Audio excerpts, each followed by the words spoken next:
If you feel emotionally spent all the time, but you can't always explain why, stay with me. This video is for you.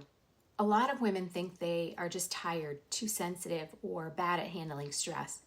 But what often is happening is that they are carrying far more than their own system was ever meant to hold.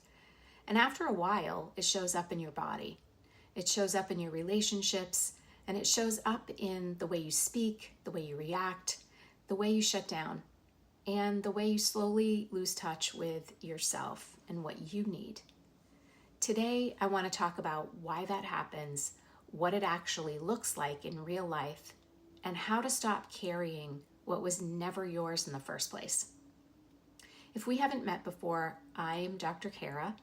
I'm your burnout recovery expert, and I help high-achieving women return to the wisdom of their bodies, the intelligence of nature, and the deeper truth of who they are through grounded presence, through spiritual support, nervous system care, and energy healing. Before we dive in, please take a moment and hit that subscribe button so you can stay in the know and get notified when I release new content on burnout. This conversation today matters because a lot of women are not just burned out from doing too much. They're actually burned out from holding too much, from managing everyone's emotions, from reading the room before they even check in with themselves, from staying strong, available, nice, responsible, and absorbing the cost of all of it in their own body. When I say you are carrying everyone else's energy, I don't mean that in a vague or dramatic way. I mean it in the way that it shows up in real life. It looks like walking away from a conversation and feeling heavy or exhausted, even though nothing technically happened. And it looks like being fine in the morning and emotionally exhausted by 2 p.m. It looks like taking on the mood of your partner, the mood of your child or your client, your parent, or the room that you just walked into.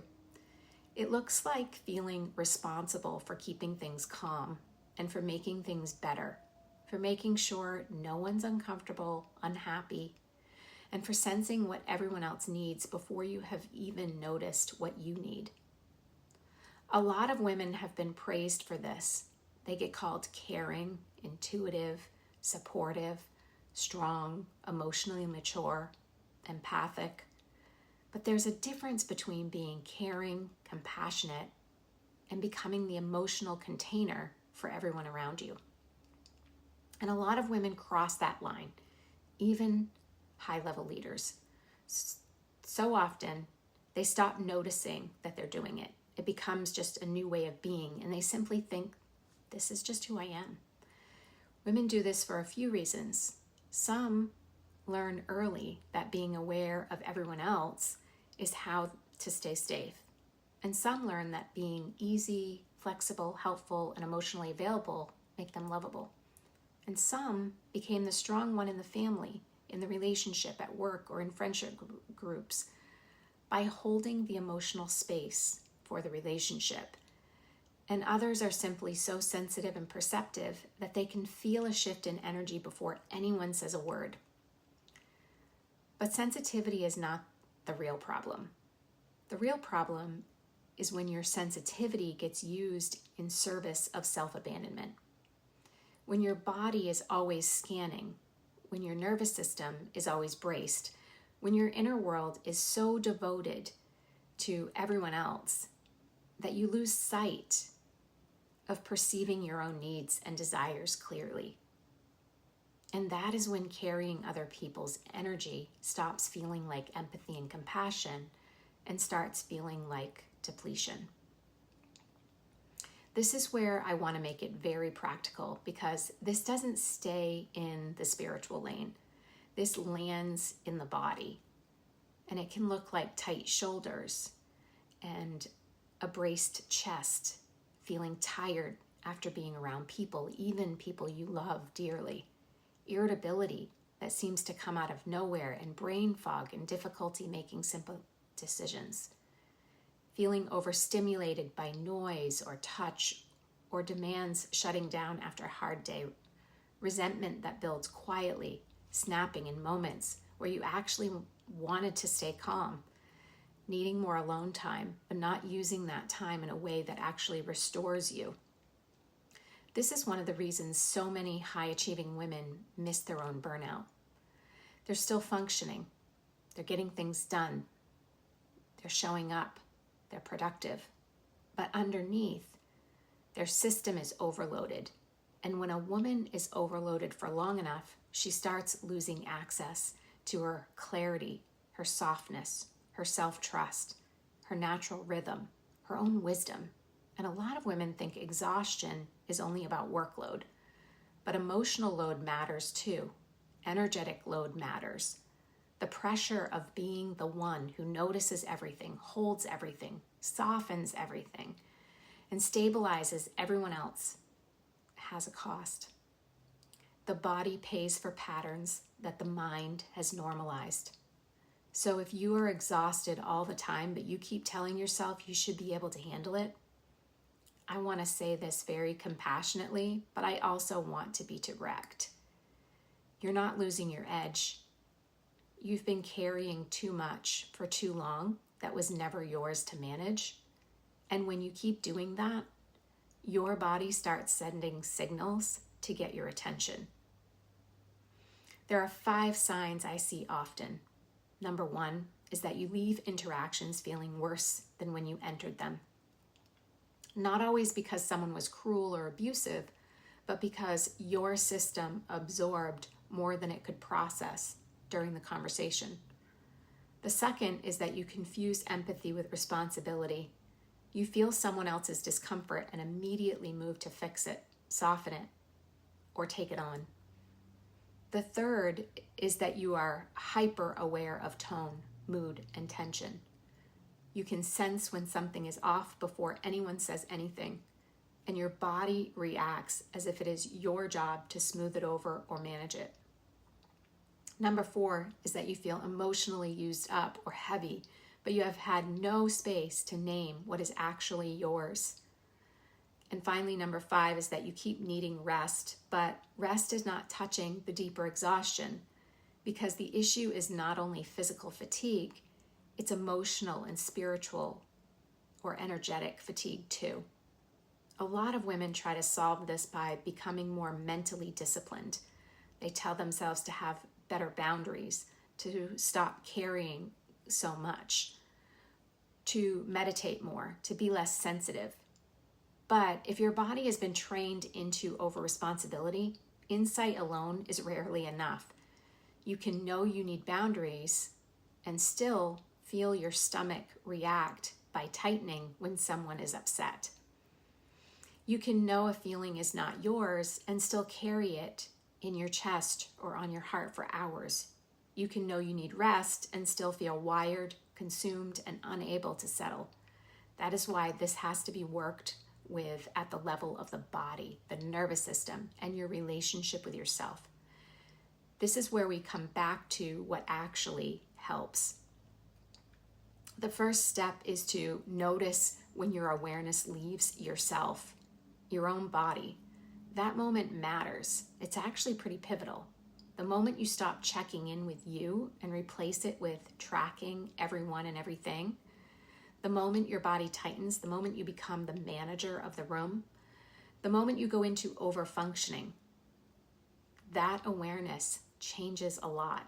And it's important to mention this can happen slowly over time without you even realizing it. The second thing is to come back to the body before you try to think your way through it. This can be hard, and it can look like stepping outside for just a moment, putting your hand on your chest or your belly, lengthening your exhale, letting your eyes soften using sense or stillness, touch, prayer, or grounding practices that actually tell your system you matter and it's safe and it doesn't have to hold everything. For some women, even that is unfamiliar because they're used to responding outward before they return inward. Number 3 is to ask one simple question. What is actually mine to hold right now? Not what can I solve? What should I be doing? Not how do I keep everyone happy and okay? What is actually my responsibility? That question brings you back into your truth and into your own wisdom. The fourth or fifth is to stop treating your sensitivity like a flaw. Your sensitivity can be a gift, but it needs structure and it needs care. It needs boundaries. It needs a body that feels safe and stops over-merging with everything around it. The fifth thing is to build practices that help you release what you've picked up. Not once you're at your breaking point, but regularly, daily if needed. Because some women are not exactly tired from life. They're tired from the accumulation of what they don't know how to let move through them. That's a skill. Let me make this real. Maybe your child is dysregulated and distant, and your phone is full of messages, and you have work to do. And by midday, you feel really irritated and heavy and close to tears. You feel overwhelmed. What may actually be happening in this instance is that your system is carrying your child's emotion, perhaps your partner's tension or your unfinished mental load, your own unmet needs, and the pressure to stay composed and productive through all of it.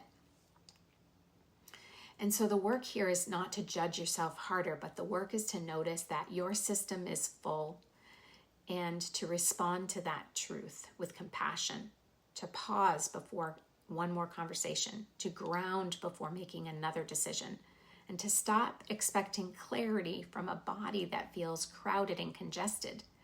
At a deeper level, this work is about ending the self-abandonment. Because carrying everyone else's energy is often not just an energetic habit, it's a relational pattern. It's a survival pattern that you learned in childhood, and it's the way that women lose contact with themselves throughout life while still being highly functional on the outside.